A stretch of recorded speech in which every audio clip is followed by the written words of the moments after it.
हमारे चैनल को सब्सक्राइब करें और बेल आइकन को प्रेस करें सभी नोटिफिकेशन तुरंत पाने के लिए। नमस्कार साथियों, हमारे YouTube चैनल जीके स्टडी पर एक बार फिर से आपका स्वागत है। साथियों, हम रीट लेवल फर्स्ट की जो नई जुड़ी एक यूनिट है हमारी पृथ्वी व अंतरिक्ष, उस यूनिट को कर रहे थे जिसमें हमने एक चैप्टर पढ़ लिया है और आज हम दूसरा चैप्टर पढ़ेंगे जिसका नाम है सौर परिवार। तो साथियों, हमने जो पहले जो चैप्टर पढ़ा था ब्रह्मांड में, उसमें ब्रह्मांड की जानकारी ली। आज हम सौर परिवार के बारे में पढ़ेंगे और इसका अगला चैप्टर जो है आखिरी चैप्टर रहेगा जिसमें हम आगे की जो जानकारी रहेगी वो लेंगे। तो साथियों, इस पूरे वीडियो में हमारे साथ बने रहिएगा और अभी तक आपने हमारे चैनल को सब्सक्राइब नहीं किया है तो कर लीजिएगा और इस वीडियो को लाइक और शेयर जरूर कीजिएगा। साथियों, अभी तक आपने पहला वाला वीडियो नहीं देखा है इस यूनिट का तो हमारे इस चैनल पर जाकर ज़रूर देख लीजिएगा और उसके बाद इस वीडियो को देखेंगे तो आपको स्टेप बाय स्टेप सारी चीज़ें समझ में आ जाएगी। तो साथियों, काफ़ी इम्पोर्टेंट टॉपिक है, नई जुड़ी यूनिट है तो प्रश्न बहुत से इम्पोर्टेंट बनेंगे यहाँ से। तो आज का ये वीडियो शुरू करते हैं साथियों।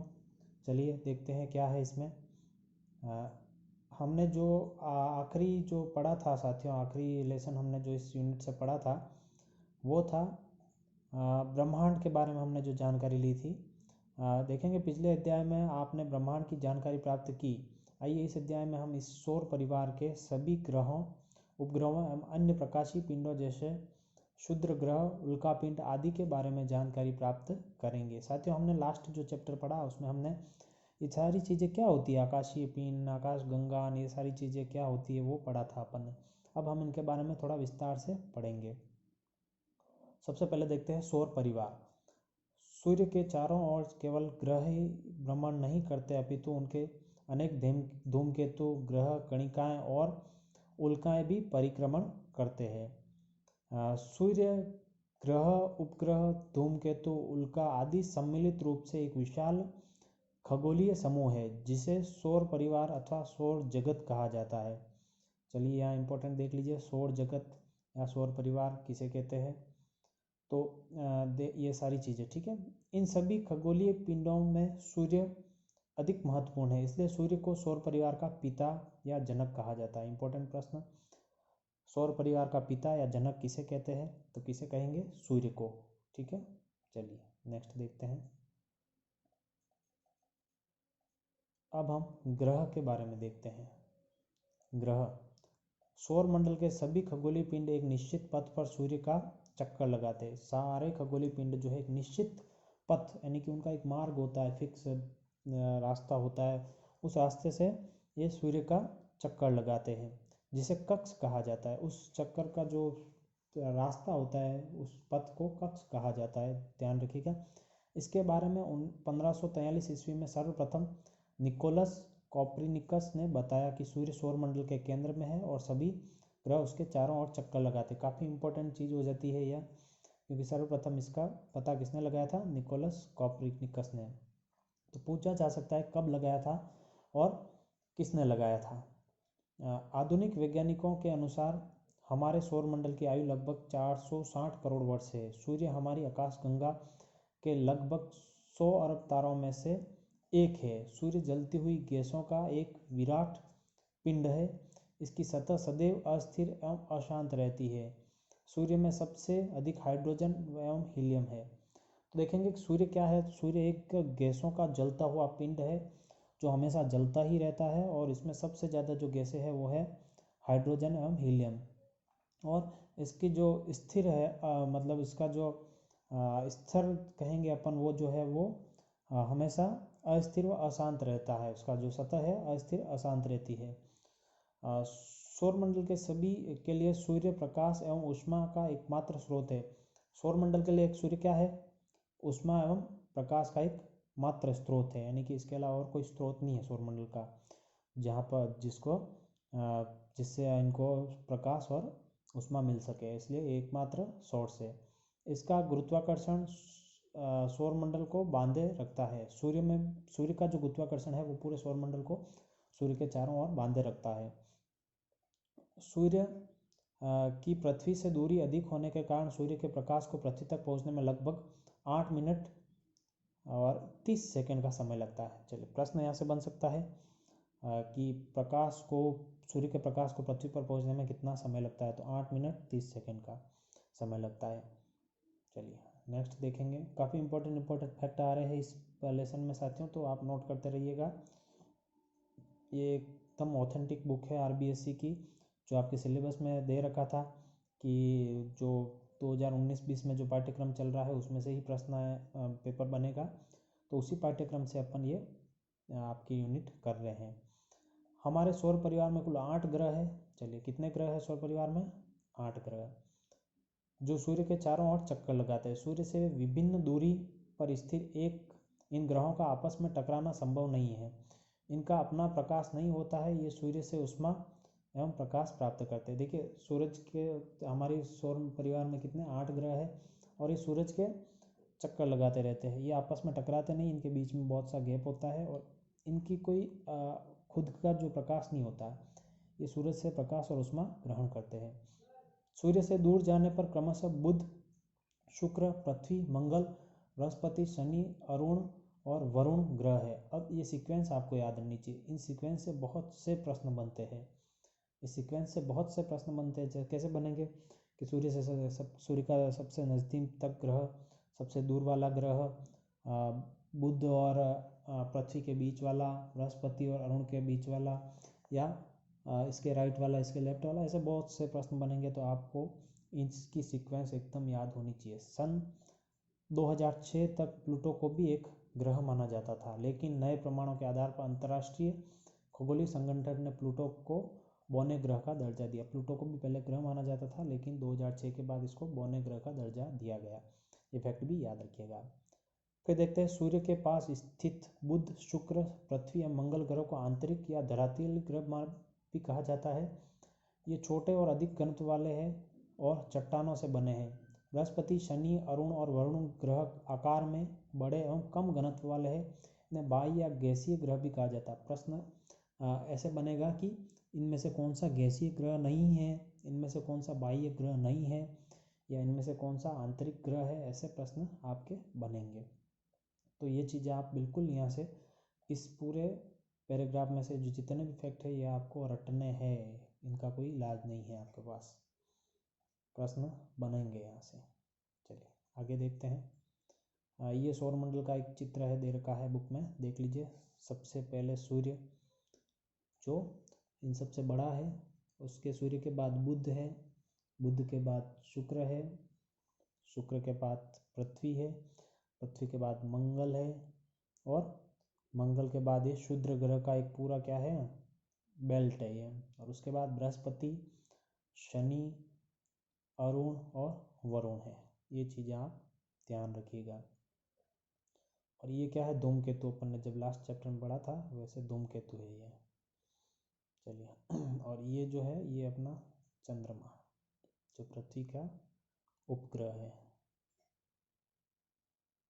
चलिए आगे देखते हैं हम इस लेसन में आगे क्या है। और अब ग्रहों की विशेषताएं दे रखी है, ये भी आपको याद करनी होगी। प्रश्न यहाँ से भी बन सकते हैं। कुछ आंतरिक ग्रह, कुछ बाह्य ग्रह है।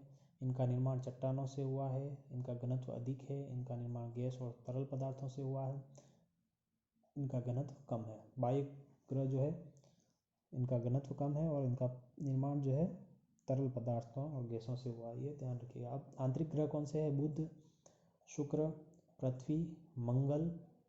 और बाह्य ग्रह कौन से हैं, बृहस्पति, शनि, अरुण, वरुण। ठीक है, 4-4 दोनों तरफ है, ध्यान रखिएगा। देखते हैं और तो नहीं है, 4-4 ही है, क्योंकि 4-4 ग्रह ही है दोनों तरफ। तो अब इसमें आपको ये चीज़ें भी देखनी है कि सूर्य की एक परिक्रमा 88 दिन में होती है।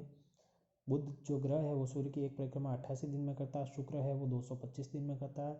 पृथ्वी जो है 365 यानी कि अपना 1 साल होता है उतने में करती है।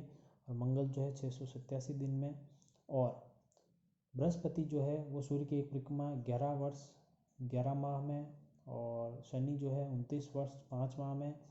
अरुण 84 वर्ष में और वरुण जो है 164 वर्ष में करता है। क्योंकि ये बाहर है, इनको बहुत समय लगता है, इनकी दूरी ज़्यादा है, ये पास है, इनको समय कम लगता है। फिर अपने अक्ष पर गुणन का ये और इनके उपग्रहों की संख्या, तो उपग्रह जो है सूर्य का, पृथ्वी जो है सूर्य का उपग्रह है, और इधर बृहस्पति के जो उपग्रह है वो 16 है, और शनि के 18 है। ये चीज़ें, ये उपग्रह की याद रखने की आवश्यकता नहीं है, आपको ज़्यादातर ये चीज़ें याद रखनी है कि सूर्य की परिक्रमा कितने समय में लगाता है और अपने अक्ष पर कितने टाइम में घूमता है। चलिए आगे देखते हैं, आगे क्या है।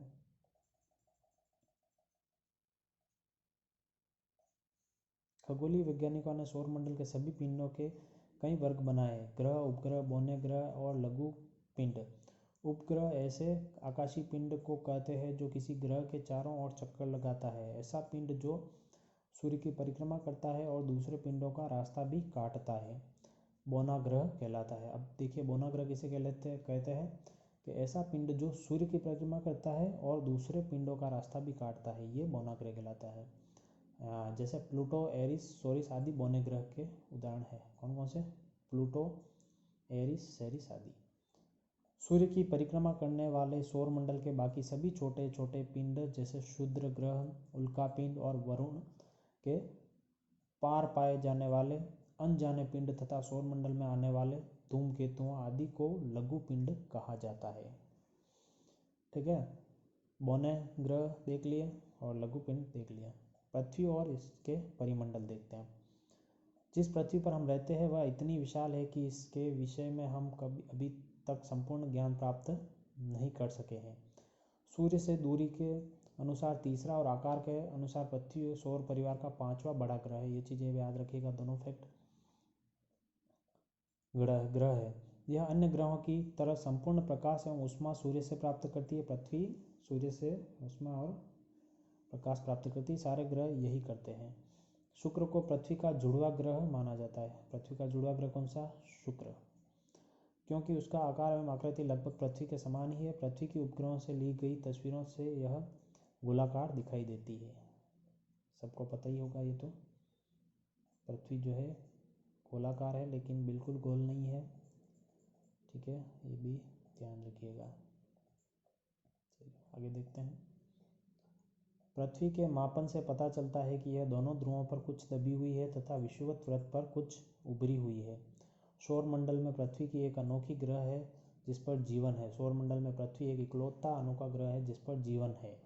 पृथ्वी पर जीवन होने का कारण ही इसे जीवंत ग्रह कहा जाता है, इसको जीवंत ग्रह कहा जाता है। सूर्य के निकटवर्ती ग्रह अधिक गर्म है और दूर स्थित ग्रह अत्यधिक ठंडे हैं। ये भी ध्यान रखिए, सूर्य के पास वाले जो ग्रह है वो तो अत्यधिक गर्म और जो दूर है वो अत्यधिक ठंडे हैं, इसलिए वहाँ जीवन संभव नहीं है। पृथ्वी का औसत तापमान 15 डिग्री सेंटीग्रेड है जो कि जीवन के लिए आदर्श है।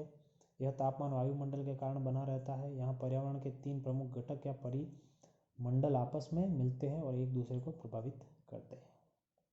कौन कौन से? पृथ्वी के ऊपरी ठोस परत जिस पर हम रहते हैं उसे स्थल मंडल या भूमंडल कहा जाता है। ठीक है, स्थल मंडल पर मिट्टी पाई जाती है जिससे किसी न किसी रूप में सभी जीवों को भोजन प्राप्त होता है। स्थल मंडल से ही विभिन्न प्रकार के खनिज मिलते हैं जो जीवन निर्वाह के लिए महत्वपूर्ण है।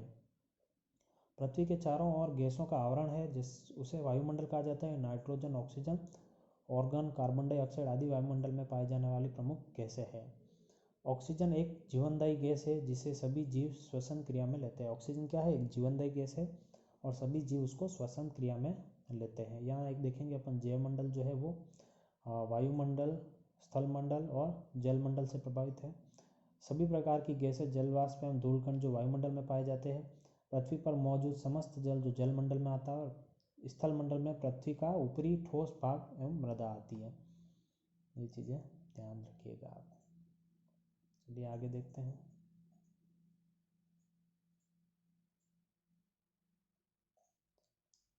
जल को जीवन के लिए सबसे आवश्यक तत्व है। पृथ्वी के लगभग 71% भाग पर है, इसे ही जलमंडल कहा जाता है। पृथ्वी को जल ग्रह या नीला ग्रह भी कहा जाता है। पृथ्वी पर जल महासागरों, सागरों, झीलों, नदियों आदि में पाया जाता है। महासागरों का जल खारा होता है। पृथ्वी की सतह के अधिकांश भागों पर किसी न किसी प्रकार का जीवन पाया जाता है। वायुमंडल, जलमंडल और स्थलमंडल तीनों सौर परिवार में केवल पृथ्वी पर ही पाए जाते हैं। इन तीनों मंडलों के मिलने के कारण ही पृथ्वी के चौथे परिमंडल के रूप में जैवमंडल की उत्पत्ति हुई है, जहाँ जीव जंतुओं के अस्तित्व पाया जाता है। जैवमंडल में ही जीव जंतु, पेड़ पौधे और मनुष्य रहते हैं। अब तक ब्रह्मांड की ज्ञात जानकारी के अनुसार केवल पृथ्वी पर ही जीवन संभव है। तो ये सारी हमारी पृथ्वी की विशेषताएं थी जो आपके इस यूनिट में काफ़ी इम्पोर्टेंट है। तो इन चीज़ों को सबको आप नोट करिएगा, याद रखिएगा, एग्ज़ाम की दृष्टि से बहुत ही इम्पोर्टेंट चीज़ें हैं ये सारी। चलिए आगे देखते हैं। अब अपन उपग्रह देखेंगे। उपग्रह, जिस तरह ग्रह सूर्य की परिक्रमा करते हैं, ठीक वैसे ही ग्रहों की परिक्रमा करने वाले छोटे आकाशीय पिंड उपग्रह कहलाते हैं। उपग्रह किसे कहते हैं? जो ग्रहों की परिक्रमा करते हैं। देखो, ग्रह तो सूर्य की परिक्रमा करते हैं और जो ग्रहों की परिक्रमा करते हैं वो उपग्रह कहलाते हैं। पृथ्वी का केवल एक ही उपग्रह चंद्रमा है, किंतु कुछ अन्य ग्रहों के एक से अधिक उपग्रह है। पृथ्वी का एकमात्र उपग्रह क्या कौन सा है? चंद्रमा है। शनि और बृहस्पति के कई उपग्रह है, बुध और शुक्र का कोई उपग्रह नहीं है। ग्रहों की भांति उपग्रहों में भी ऊष्मा एवं प्रकाश नहीं होता है, उन्हें सूर्य से ही ताप एवं प्रकाश मिलता है।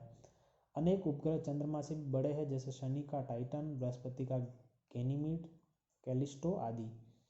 तो उपग्रह जो है वो ग्रहों का चक्कर लगाते हैं, और लेकिन उन्हें भी ऊष्मा और प्रकाश जो है सूर्य से ही मिलता है।